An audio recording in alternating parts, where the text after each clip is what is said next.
So, Battlesector, press preview, round two. What? You thought they were just going to give it to me once?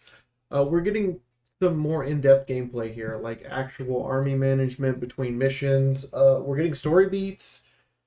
This is nice, but what I am finding has both brought a smile to my face and frustration to my brow. Allow me to explain.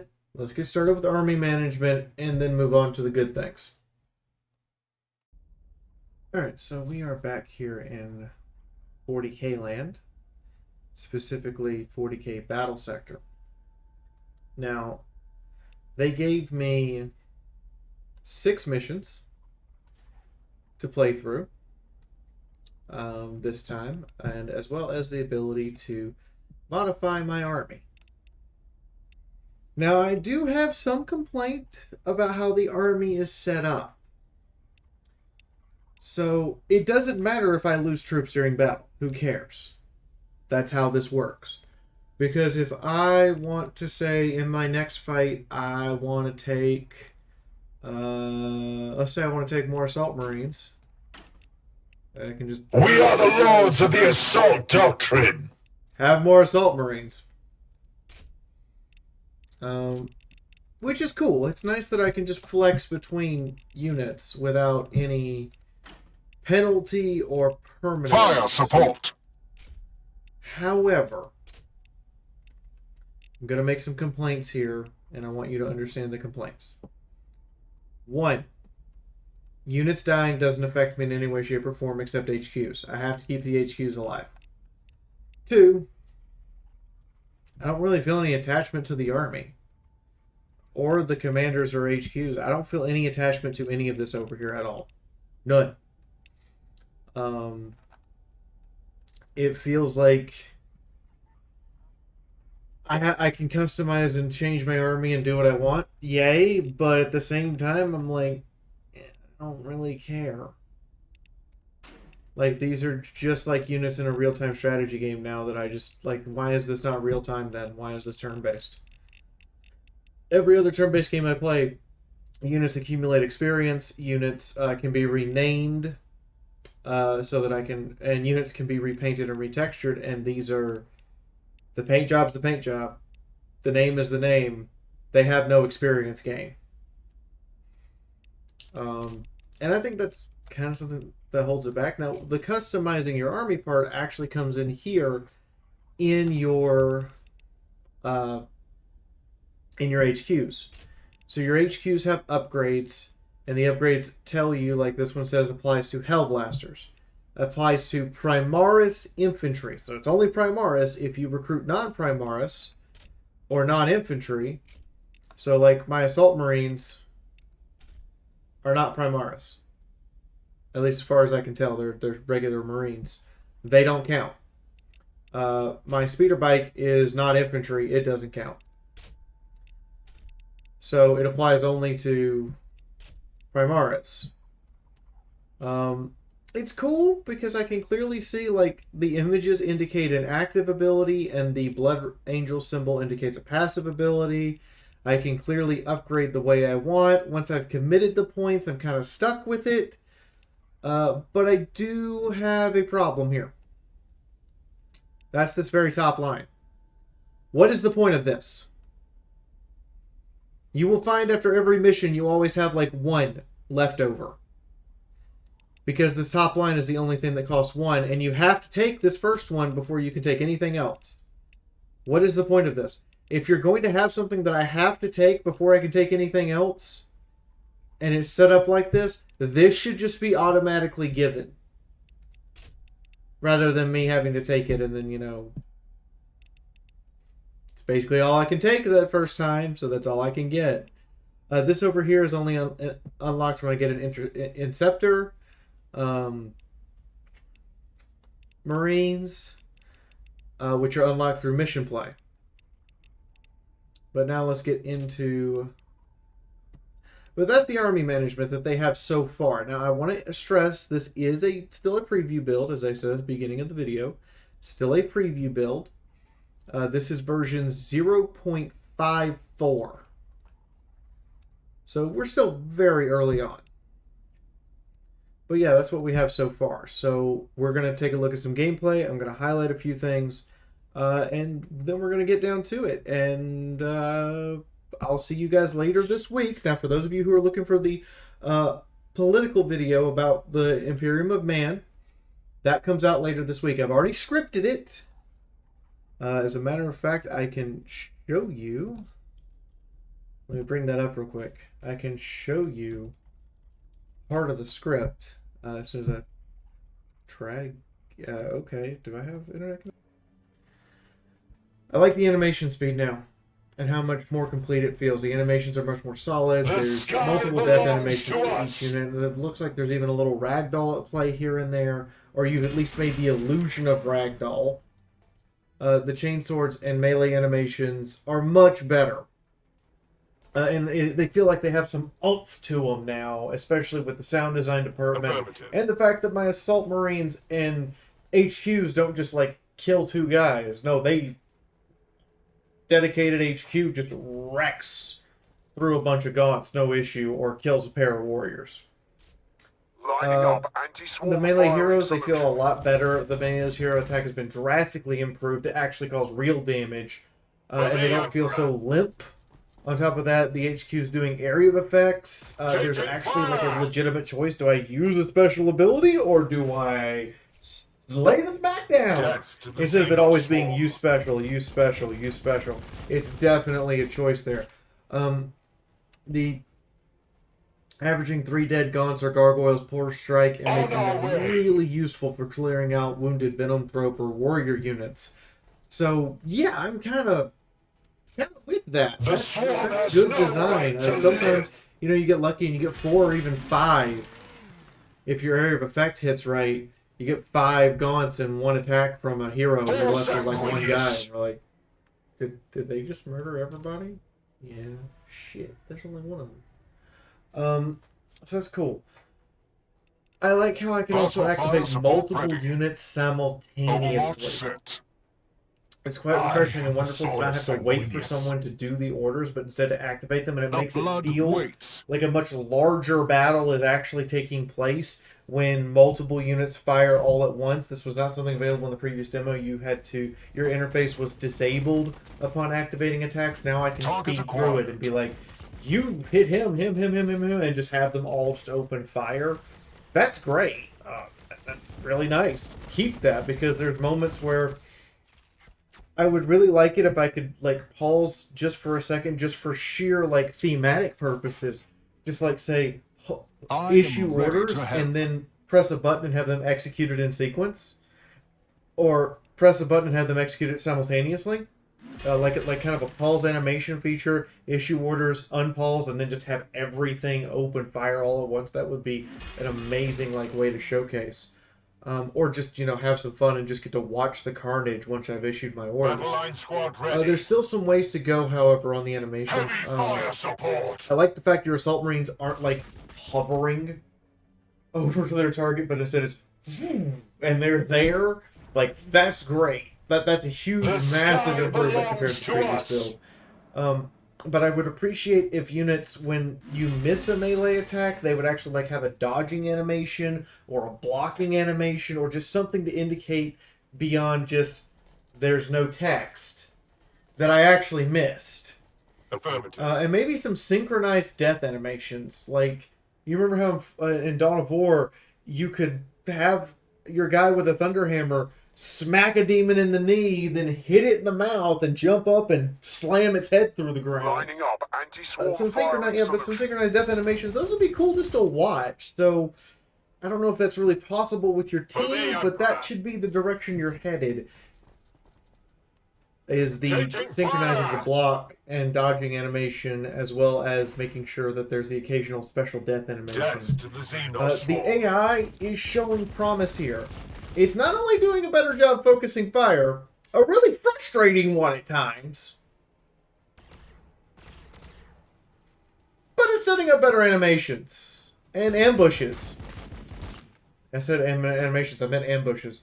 If I had not pushed quickly forward and seen this coming, these 2 gargoyle units would have just caught me completely unaware. They would have just flown over and I'd been like, oh shit. Instead, I had set up, and I'm like, I know what you're doing. Come and get it. And it My came and got it. will never tires. I also like this. I'm going to show you this real quick. This level portrayal at the start of the mission. Sergeant. Do this every mission. Show me the objective. Let me, the player, see it so I can start planning around it.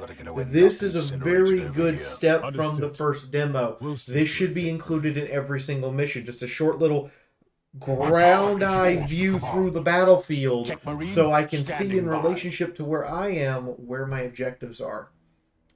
That's most of the improvements so far, but it's not all roses. Ha! I've interrupting my own video again.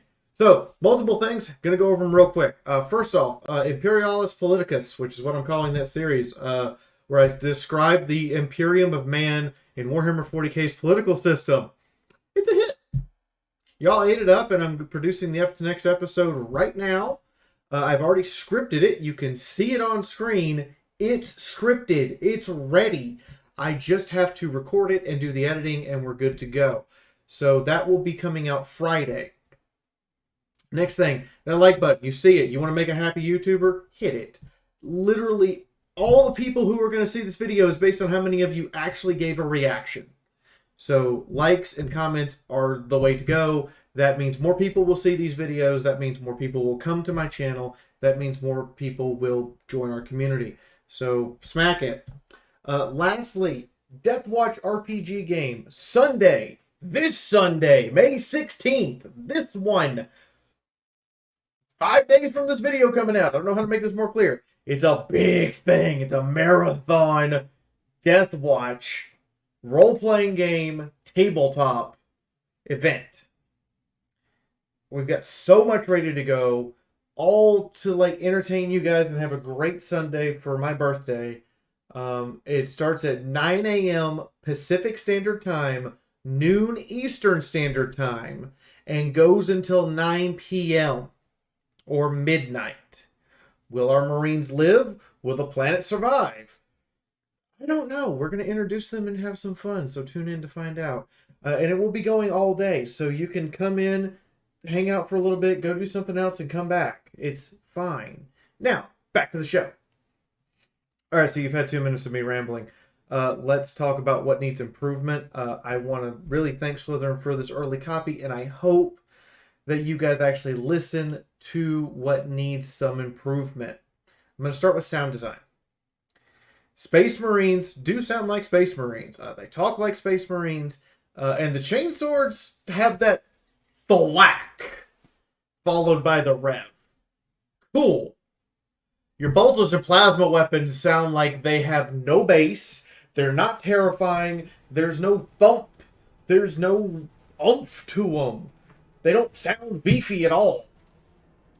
And the Space Marine plasma weapons sound like you just made a slightly higher pitched plasma gun from Dawn of War 1. Give me a plasma gun that sounds like I'm shooting something the size of a torso. And give me a bolt shell that makes me shit myself, please. These are things that should happen. I should hear that bolter and go, shit! And know that shit's gotten serious. I get it's the standard Space Marine weapon, but it's supposed to be like a terrifying 75 caliber boomstick. Which for reference purposes, a 12 gauge shotgun actually has a smaller barrel. So you've heard what a shotgun sounds like, now think of something with bigger oomph to it.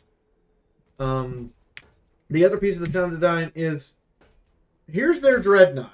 Oh, Xenos immediately present. I require assistance with this array, Brother Croginax. Aye. Take your time. How about we fine-tune those sensors without mincing your nervous system? What's left of it in that coffin, at least. I can see their network spread out before me. The weave and weft of their corruption runs deep to Baal Secundus. Now I'm going to show you the community's version of a dreadnought. Even in death, I still serve. Do you see the difference? I am the sword of Sanguinus. Their dreadnought sounds Not like a dreadnought. It just sounds like a terrible space marine. Plasma fire support He doesn't ready. sound war weary. He doesn't sound like, you know, he's this Death to proud, Xenos. honored veteran. He's far too expressive, and honestly, the Vox is terrible. Fix this. If your Furioso dreadnoughts sound like this Librarian dreadnought, that's like way off. That's like, no, don't do that. Go listen to this community With dreadnought precision, and, brothers.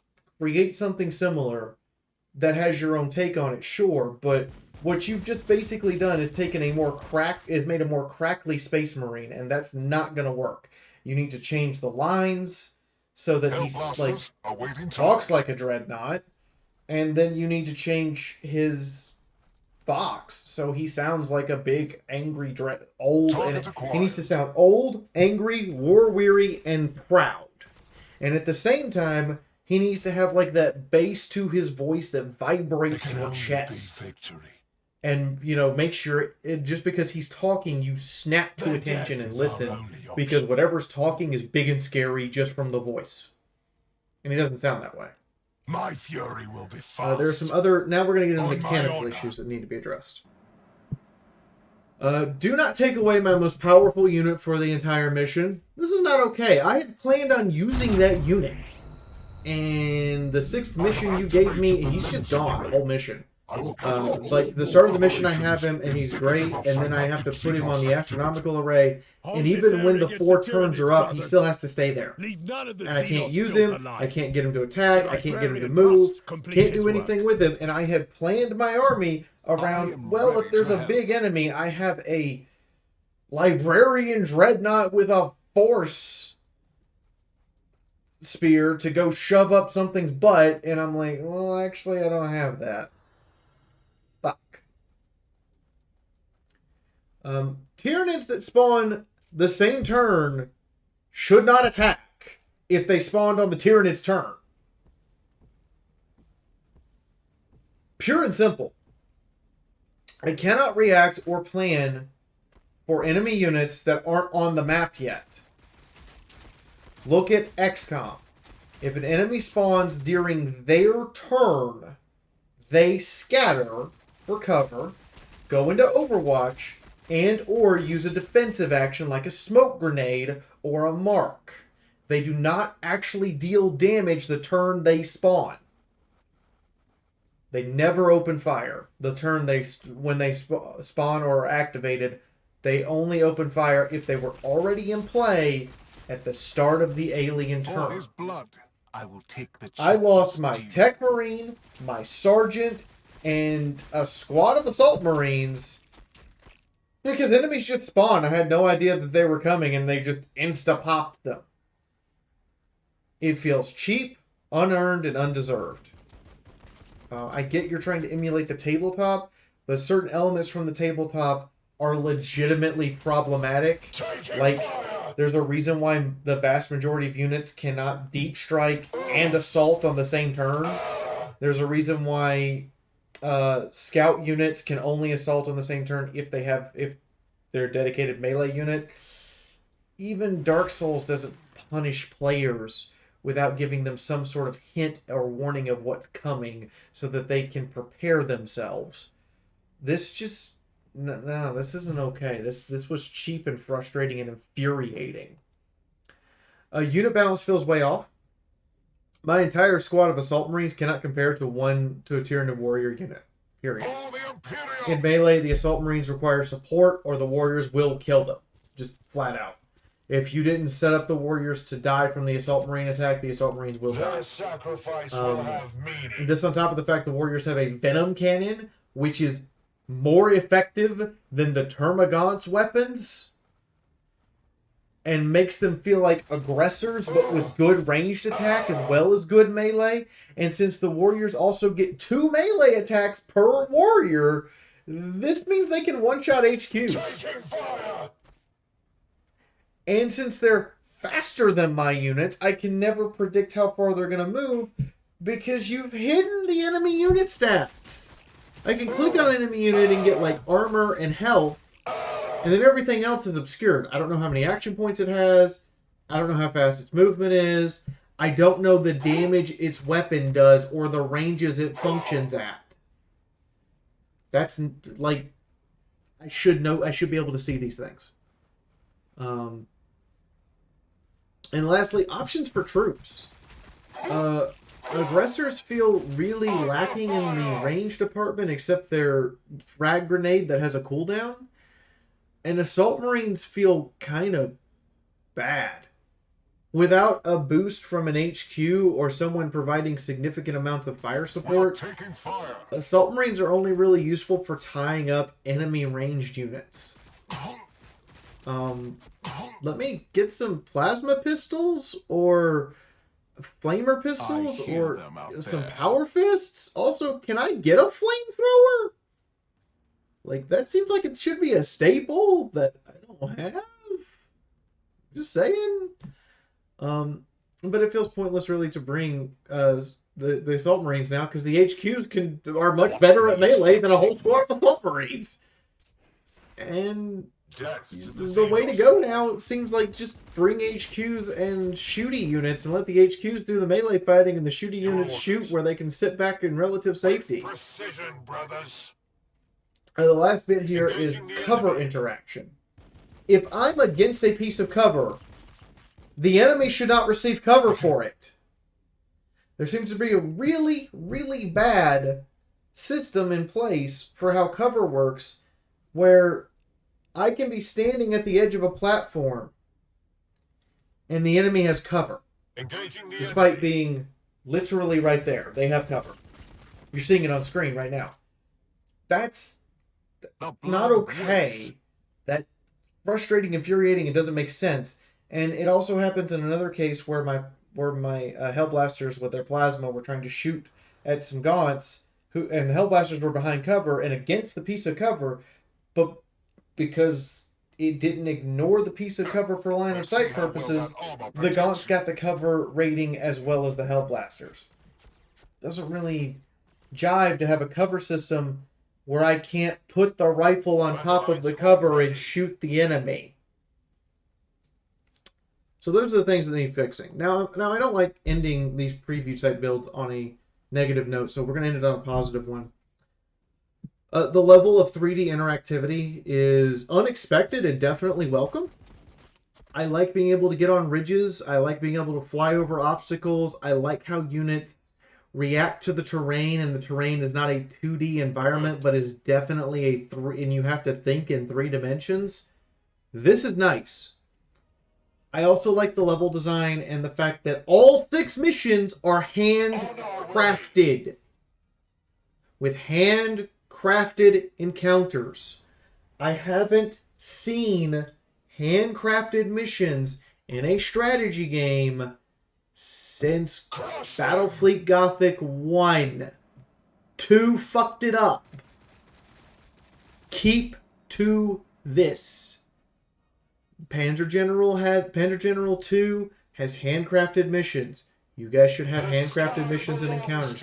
The random enemy reinforcement does throw some spice in there, and this is welcome as well. But don't create procedurally generated missions or procedurally generated enemies. Keep the handcrafted maps and handcrafted missions and handcrafted encounters. So long as you aren't repeatedly reusing maps, this is great. I like it.